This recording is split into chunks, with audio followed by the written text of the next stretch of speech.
Hello, this is Fear Dragon, and welcome to Breaking Out, the show about North American StarCraft 2 players. Here on this show, we spend 1 week highlighting an up-and-coming North American player. Throughout the week, we find out more about the player's history, their personality, and their playstyle over the course of 6 short episodes. On Monday, we'll interview the player and find out more about them. Tuesday through Thursday, we'll watch a game from each of the various matchups casted by your very own Fear Dragon. On Friday, we'll check out a generally awesome game with some sick play, and on Saturday, we'll kick it back with the player and have some wacky fun with some randomly selected events like handicap ladder matches, karaoke, and dance contests. Each episode aims to be about 20 to 30 minutes long, so you can learn more about the North American StarCraft 2 scene without interrupting your busy WCS schedule. Thanks so much for watching, and I hope you enjoy the show. Hello, this is Fear Dragon coming at you with another episode of Breaking Out. Today we're going to be covering the first game of the week from Core Gaming's JonSnow. He is an amazing North American Zerg player who recently had gone through to WCS Challenger League. Unfortunately, did not actually make it all the way through to the next stage of it, but he played absolutely fantastically. And we're going to be taking a quick look at some of his different matchups and how he plays in each one of them. Today we're going to be covering a ZvZ, so let's go ahead and jump in and introduce the players officially. As we spawn up here in the top right-hand corner of Whirlwind, on top of our big highlight player of the week, it is going to be the pink Zerg player representing Core Gaming. It is Core Gaming's JonSnow. Currently representing the North and defending his homeland against the invaders from the wall. But the invader spawning up here in the top left-hand corner of Whirlwind as the blue Zerg player. Actually a Taiwanese player on the team. I believe it's YoFW. I think it's like the Flash Wolves. He is going to be an absolutely great Zerg player, so I'm really curious to see how he plays this out. It is going to be Flash Wolves' Slam! And we already had some shenanigans going on. If you were paying attention, we saw JonSnow going for a 10 pool, man. I believe this is a 10 pool, and using the extractor to just be able to build one extra drone. So JonSnow going to be getting very aggressive very early on, and look at this, he's actually scouting around. I'm actually really curious what he's scouting for. Maybe we'll find out on Saturday when we get a chance to ask him, but in the meanwhile, Flash Wolves a Slam. Not really knowing what's going on right now. He's scouting in the wrong position with his first Overlord. His second Overlord is going to be scouting the cross spawn position, but he will eventually see these Zerglings moving across the map. But he has gone for a very early hatchery right now. I mean, this is a hatchery first, and just going into a spawning pool. Even has an extractor going down. This is a terrible situation right now for the Flash Wolves' player. The Taiwanese player going to be just now realizing, hey, there's a ton of Zerglings on their way over to my base. How in the world am I going to be able to defend this right now?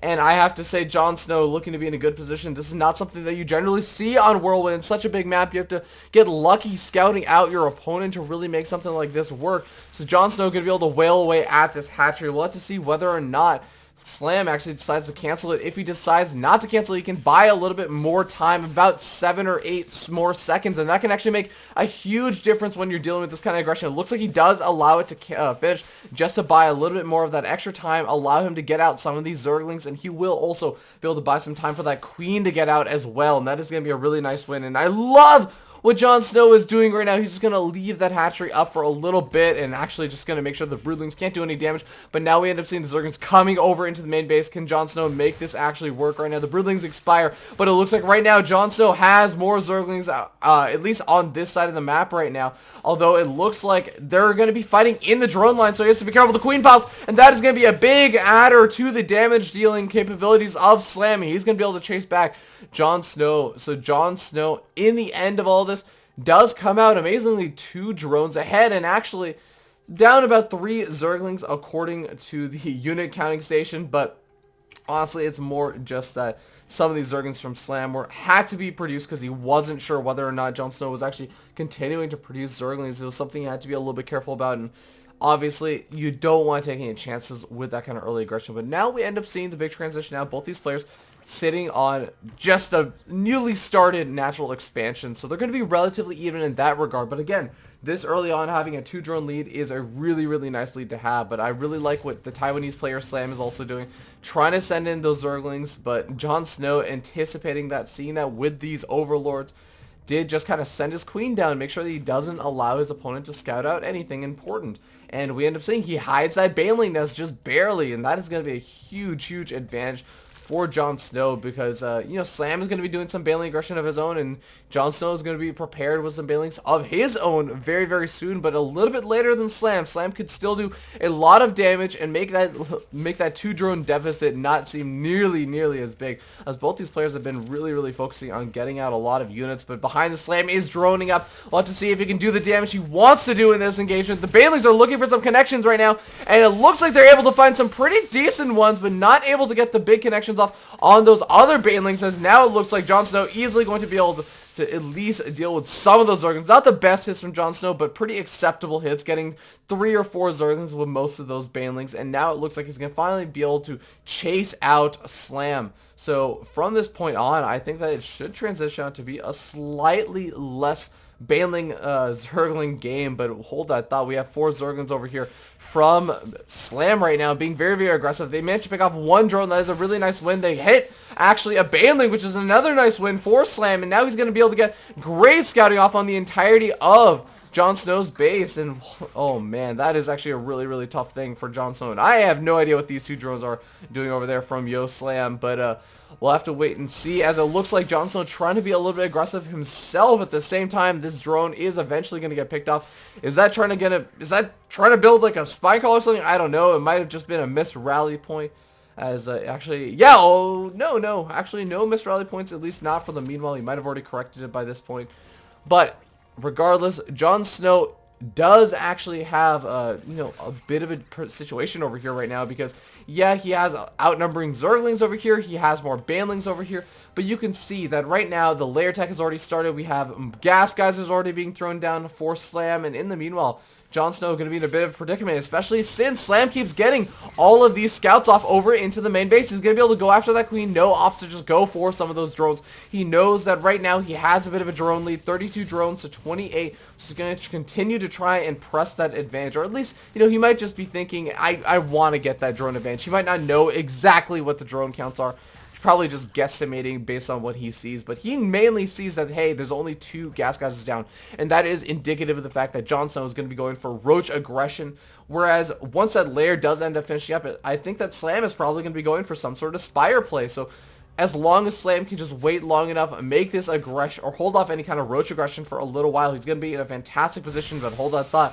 We have Slam preparing up for any kind of big counter aggression, and those spine calls are going to be very, very effective of dealing with some of that roach aggression. So we'll have to wait and see. Can JonSnow actually make this work? It's going to be a little bit difficult. He's thrown down a 3rd gas geyser actually, so he's definitely not going to have any trouble pumping out those roaches. But here we end up seeing the Spire thrown down for Slam, and this is going to put a big timer on how much damage JonSnow can actually do with these roaches. If he's not able to do the damage immediately with this first push that he wants to do before the Mutalisks get to a big critical mass, then JonSnow is going to be in a world of trouble. He's going to have so much trouble actually safely securing a 3rd expansion, because those Mutalisks can easily just come in over here, pick off that 3rd expansion. There's not going to be any creep for Spore Callers. There's not going to be any creep to get queens over there safely. He is not going to be able to easily get up a 3rd expansion, so he has to do some damage at least. Maybe he doesn't have to do game-ending damage, but he has to definitely do some damage to make this work. And we're going to end up seeing the Spire is going to be finishing up right around the time that this push comes across the map. A lot of Banelings getting morphed in, but it looks like Slam is actually going to be able to scout this out. He's going to see 1 Baneling, 2 Baneling, 3 Baneling, and a lot of roaches coming out across the map. Is he going to be prepared for this? Again, he has the spine crawlers. He's throwing down a lot more spine crawlers, and this is exactly what he's going to want to do, but will he actually be able to get up those spine crawlers? That's a lot of Banelings. He could actually get off some pretty decent hits on these buildings even, as he ends up taking out a lot of those spine crawlers. Most of them end up falling. The roach is going to be able to come in over here and clean it all up. The drones are forced off the line as the Mutals are not quite out yet, and you have to remember, roaches will soak up a lot of Mutals hits, so he still has a little bit of time after these Mutals end up coming out. Another queen from the main base, realizing he has to come in over here to help defend the last of the 2 spine crawlers. is going to be falling very, very shortly as that last Spine Crawler is dwindling on health very, very rapidly. JonSnow moving in with some Banelings over into the main base. The Roach count is actually dwindling quite a bit, as well as that Baneling count even starting to dwindle, and I like that target fire from Slam, be able to pick off all those Banelings, but it looks like the Roach is just doing so much damage right now. And now with the reinforcing wave of JonSnow's Zerglings, I think that he might actually have been able to do the damage he needs to. He's going to be able to come in over here, pick off another Queen, pick off more drones, and he actually, if he's able to continue to reinforce with Zerglings, with Roaches, he might actually be able to do even more damage, but no, he's going to have to back out. The Mutals count is going to start to build up to a pretty heavy number pretty soon, and he's not going to be able to do too much more damage. But honestly, he has done a substantial amount of damage up until this point. He is up 9 drones right now. But it looks like JonSnow is losing some drones. Looks like he's just building some spur crawlers in the main base. Definitely a good defensive position and decision. As, I mean, right now he's only up against a handful of those Mutals. And that's just because, I mean, when you're defending against a crazy amount of aggression from JonSnow like that, you really can't afford to have all your drones and gas and really actually be mining enough to produce a lot of those Mutals. So really we're going to see that Slam is not going to be able to do a lot of damage with these Mutals. He's going to try and look for some openings, but I'd actually be a little bit surprised if he finds too many big ones just with this low of a Mutal count for now. But still, that was just really good decision making by JonSnow, and you know, you have to do that kind of aggression. Oh! JonSnow losing so many Zerglings, 25 to 30 Zerglings, just to a handful of 4 or 5 Banelings. A little bit of miscontrol from JonSnow. That could cost him dearly. Could have actually cost him the game, as now we end up seeing Slam has the opportunity to drone up freely and safely, actually. He had already droned up, but it was a little bit unsafe because JonSnow was going to be a little bit aggressive with a lot of those Zerglings. But now we end up seeing it work out fantastically for Slam, and now this game is kind of evened up a little bit. JonSnow, sitting on that lair tech, is going to be going for the Infestation Pit. This is a little bit less common if you were looking at games a month, maybe 2 months, maybe 3 months ago, but as of the past month, Infestation Pit, getting out infestors in response to Mutals has become much, much more common. And, you know, it's not entirely the most common thing in the world to see, but it's become an option that Zerg players have started to recognize against those Mutals-based players. So we'll have to see what JonSnow can do to make this work. He's also getting a Hydralisk in, which is kind of interesting. Looks like he realizes the fact that he is currently on 2 base. And when you're on 2 base, you can only produce so many Mutalisks. And you can't depend on having some Mutalisks that have, you know, next to no health, but you really don't have any energy left, so you just can't kill them yet. And then they'll regenerate all that health back. You can't really risk those sort of situations. So he's going to be getting out a couple of those Hydralisks. We'll have to see if it ends up working out right now. The Mutals starting to build up actually pretty decently into some number, but we end up seeing that there's actually a bit of a transition over into Roaches from Slam. He recognizes that, hey, it's a little bit hard to make pure Mutalisks work. So why not start to mix in some of that ground army and just use the Mutals as a bit more of supporting and harassing measure. And we see the Changeling over here coming in over here, going to be scouting out the Evolution Chamber, which is a nice little win, but he's not entirely sure. Well, actually, he should be pretty sure that is going to be the missile attacks, considering he's seen his opponent go for this Roach Hydralisk play now. But the Infestors are going to be trying to lead the charge at least, but they still have to be protected by those Hydralisks. So it's a little bit interesting of a decision. Do you lead with your Infestors and try and snag those Beetles, or do you leave them vulnerable by leading with them? Or do you actually just try and leave them in the back where they can actually be protected by the Roach's Hydralisk, but they won't actually be able to get those money fungal growths off if your opponent's paying attention? It's all a bit of stylistic play decisions, and we end up seeing that the Mutals try and deny that third expansion, but this is what I'm talking about. The Hydralisks are easily going to be able to push back those Mutals as well as those Infestors, a very, very key and critical part, allowing the Hydralisks to actually get those big pot shots off on those Mutals. But with that being said, we are seeing a bit more of a macro-oriented game after all that early game aggression kind of cools down to a bit of a simmer. I mean, we take a look, 13 drones killed in the earlier stages of the game, and not to mention a ton of Banelings, and I'm really curious to see how this is going to end up going, as we end up seeing the Infestors a little bit vulnerable over there, snagging 2 Mutals, but that is not how many Mutals you want to be snagging with those fungal growths. And there is a money fungal growth. The Hydro's coming in over here to back him up. He manages to snag another 3 with that second fungal growth and manages to dwindle the Mutals count down to just 4 right now. That is actually a fantastic position for JonSnow. He's going to easily be able to get up this 3rd expansion now, as before he got that sniped off, had to cancel. He's going to be falling a little bit behind in that regards, but luckily for him, Slam has not actually really started to mine heavily off of that 3rd expansion, so he's not going to be falling incredibly far behind, but mainly he's going to have seized map control. I mean, when your opponent loses that many Beetles and you still have those Spore Callers over in your main base, over in your natural expansion,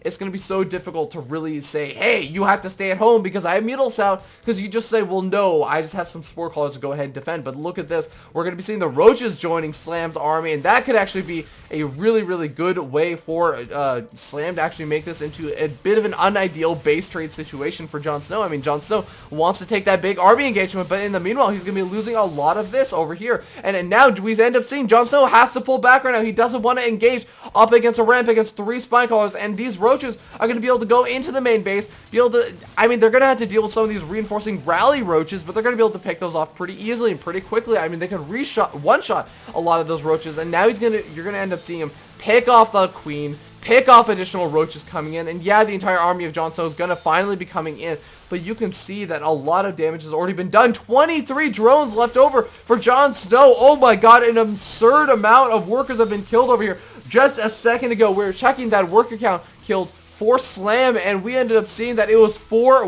workers killed, and now we are ending up seeing 32 drones killed right now, and he has more Roaches rallying across the map. Slam is just absolutely relentless from Team Flash Wolves.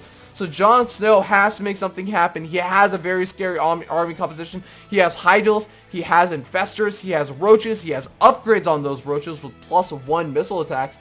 In comparison to, it looks like the +1 missile attacks of Slam as well, but still, +1 Carapace is going to be finishing up as well, so he's going to have a little bit of an upgrade advantage, and he has to make something happen with it. He's down to just 17 drones to 40 drones, 3 bases on for both of them, but honestly, only one of the bases really mining over here for JonSnow. So what will he be able to do? It looks like he's actually backing up. I mean, this is such an interesting decision. He might have actually just seen, yeah, it looks like with these overlords, he's seen this counterattack of Roaches kind of coming in. He's just going to try and deal with it that way. And actually sending 4 Roaches or 5 Roaches up over here just to scout out for those Roaches, see if they are still doing that counterattack. A bit of an interesting decision, but he's going to be coming in over here. Snipes off 1 Roach. Every single Roach he can snipe off is going to be a nice little win. As we can see over here, we have 24 Roaches for JonSnow to 19 Roaches of Flash Wolves' Slam, and we end up seeing that these drones are going to have to immediately evacuate. They're going to actually just be evacuating down over here to the south. No bases over there, just going to be trying to save themselves. And I like that, actually. It's a really weird decision, but JonSnow is going to be backing up. And I kind of like that decision because he's going to be able to pick off this 3rd expansion. And really behind all this, he's trying to drone up a little bit while he gets up some of his own drones and whatnot. Or actually, no, not even getting any drones. And I take it back. I like that decision a little bit better because honestly, at this point, he has to do some damage. So being able to pick off this many Roaches is going to be a nice little win. But at the same time, I mean, he's allowing his opponent to buy himself some more time to actually get up more Roaches of his own. I mean, he's still actually mining off of this natural expansion, whereas JonSnow barely actually mining. And oh my god, Slam actually managed to come in over here with this little squadron of 4 Roaches. Now, these Roaches over here are going to get picked off eventually, but those Hydros are going to have to catch up with them first. And at the same time, Slam also just kind of cleaning up any of those Roaches that JonSnow was being aggressive with. But I love how absurdly aggressive Slam has been. And you can see Core Gaming's JonSnow currently down a bit in supply right now, but still, again, sitting on those +1/+1 upgrades, still has a pretty decently scary army. I mean, you can see right now that is 74 supply to 66 supply, but most of the supply is purely in Roaches. Yeah, there's these 3 Mutals that are somehow still alive throughout the course of the game, and let's see how many kills they have. We have 8 kills on this Mutals, 4 kills on this Mutals, 5 kills on this Mutals. It's definitely not too shabby for some Mutals that are kind of, in a sense, outlived their purpose, but they're still kind of nice. You get a little bit of map control, you kind of scatter around, they're very, very mobile, you can see where your opponent's army is, and hey, if you can pick off a creep tumor every so often, that'd be a nice little win too, but it does have to be careful. It takes a lot of multitasking to actually make that work, but at the same time. We're going to see JonSnow almost looking like he wants to just sit back and max out or something. I mean, I'm not entirely too sure what he's waiting for now. I mean, he can't really reestablish the third expansion too easily. He just got the minerals for it, but that drone is actually describing some gas. But hold that thought. JonSnow going to get pushed back by Flash Wolves' slam once again as he's starting to build up a very scary roach count. Still not going for any of those upgrades. So JonSnow's still going to continue to maintain that lead as well as the Hydralisk lead as well as Infestors. But he has to be careful. He does manage to try and fungal growth some of those Banelings, but does end up missing it. And now we end up seeing those Bands getting some okay hits off on some of those roaches. Not the best hits. He probably wanted to go for some of those Hydros, but the Hydros DPS is so good. And this is what I was talking about. JonSnow still has that big advantage in the fact that he has a fantastic army unit composition. And he can force back Flash Wolves' slam. He also has that upgrade advantage, so he can actually take the big engagements right now. And you can end up seeing that Flash Wolves unable to really secure that third expansion still. So actually, both these players sitting on, in a way, similar economies. Yeah, there's more drones out for slam, but he's only mining on one base, so that doesn't actually matter. If he can take in his expansion and establish it, yeah, then he's going to have an economic advantage. But hold that thought. We end up seeing some roaches caught a little bit astray, and this is the advantage of having some of those infestors out. Not that many infestors left over, though, for JonSnow. I mean, he ended up losing quite a bit in that engagement as he was trying to get those to the front line to lay out those fungal growths on those Banelings. And you have to remember, Slam, again, not in the best economic position, and he invested a lot into those Banelings. That was an absurd amount of gas to be spending on. So he's actually not been able to tech up the Hydralisk. He's not been able to get up more Mutalisks or even that many more Roaches. It's a bit of a difficult situation. So I think that JonSnow might actually be able to make a big comeback into this game. You can already see the army supply is evening up a little bit, and as actually JonSnow ahead in the army supply, and just the general supply evening up a little bit. But of course, Slam going for a pure roach-based composition is going to be able to catch up a bit in that supply count. But still, JonSnow going to be able to secure this third expansion for at least a little bit. In the meanwhile, it looks like Slam trying to long distance mine over here for a little bit of minerals. Needs to actually get some minerals up to actually be able to secure a third expansion just to start building it. And JonSnow has a very unlucky or maybe lucky spore caller, depending on how you look at it. Down to just 17 health. Looks like it was rooted and not really realizing it. But nice little change and kind of be coming in over here for Slam. Looks like he wants to be getting a bit aggressive with all these roaches, and you can see what Slam has been able to accomplish with some of that aggression. But I like this. JonSnow has a bit of an early game warning to all this kind of roach aggression. He has these creep tumors. You'll see when those roaches are moving out across the map, and he can immediately position his army with some of that creep to get his army into position. Make sure that he doesn't just allow this third expansion to get sniped off or allow, a handful of roaches to get into the natural expansion as long as his army is at home. And we can end up seeing JonSnow being annoying. He's picking up drones, and hey, these two roaches up to a lot of kills. This roach already has actually 6 kills right now. A lot of those actually drones. So JonSnow amazingly evening up the drone count quite a bit with just 2 roaches. Now we're going to end up seeing that big engagement. A lot of Banelings in here, but this time JonSnow gets the fungal growth. And even though this is a very wonky army positioning over here, it looks like JonSnow going to be able to take that engagement once again with a superior army composition. Hydralisk, Infestors. The Infestors actually look like they do end up getting picked off, which is super unfortunate for JonSnow, as it looks like he still has 2 of these Infestors left over, so maybe he didn't end up losing too many of those. But JonSnow is relentless. He's going to be chasing this army to the ends of the earth. Has to be a little bit careful though, but I like this. He's actually sending the Hydrals over here to try and snipe off some of these drones, and this is going to be a really nice move. These drones are going to get TPS down so quickly. He does have to be careful though, because these Hydrals do not have tanking support right now. They are going to be able to take or be taking a lot of damage to these roaches, but now the reinforcing roaches come in for JonSnow. They give up on some of those roaches, but he's just going to be moving back to this third expansion. He knows where the big targets are going to be for Slam, so he just leaves those back at home, and he's going to be able to easily defend this. As now we end up seeing Slam tries to come in over here, has to back out as there's too many roaches for JonSnow, and GG gets called as Slam realizes he's going to have too difficult of a time not being able to establish a third expansion. And really well done from Core Gaming's JonSnow, and of course cannot take it away from Flash Wolves' Slam. We saw some amazing play over there with a lot of those roach counter aggression attacks, a lot of big Baneling hits, and be able to utilize those 3 early Mutals that did eventually end up getting picked off But honestly, in the end, JonSnow just showing that really, really great late game play that he so desperately loves, and really, really well done. So thank you guys so much for tuning in, for breaking out. My name is Fear Dragon, and this is again a show about highlighting up and coming North American players. JonSnow representing Team Core Gaming, an absolutely fantastic Zerg player who really has not gotten the recognition he deserves. And you should definitely go check him out over in the chat over on Twitch, as well as the comments, or not the comments, but the little notations below the video over on YouTube. That's over at youtube.com/FearDragon64 and twitch.tv/FearDragon64. Would love it if you also followed or subscribed to me on either of those channels, or even both of them if you felt so inclined, just because it lets you guys know about the upcoming games that are being casted, as well as whenever the show goes live, etc. Obviously, you guys can tell that this is, again, a new timing. This is an 8:30 timing, so I'd love to hear any feedback that you have about the 8:30 Pacific timing, 11:30 Eastern time zone. But with that being said, guys, we're going to be covering a Zerg versus Terran tomorrow from JonSnow.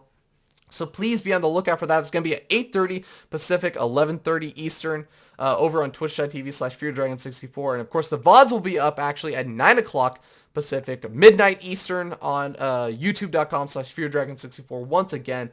But guys, thank you so much for tuning in. Please follow JonSnow on Twitter, follow him on Twitch, follow Core Gaming on Twitter, like them on Facebook, do all the good social stuff, because Core Gaming is an up-and-coming team, and they are really starting to make a name for themselves. They already have players in WCS Challenger League for North America and EU in the form of Johnny Recco and JonSnow, and be on the lookout for more from them, and of course be on the lookout for more from JonSnow. He recently played in his WCS Challenger League games against Puck, and oh my god, they were amazing games. It was so close, but in the end, Puck did prevail in that very, very last ace game, but still, JonSnow definitely proving himself. But we'll be seeing more of JonSnow kind of proving himself and what he's made of in the later stages of the week. So guys, thank you so much for tuning in, and I hope to see you all tomorrow. Take care.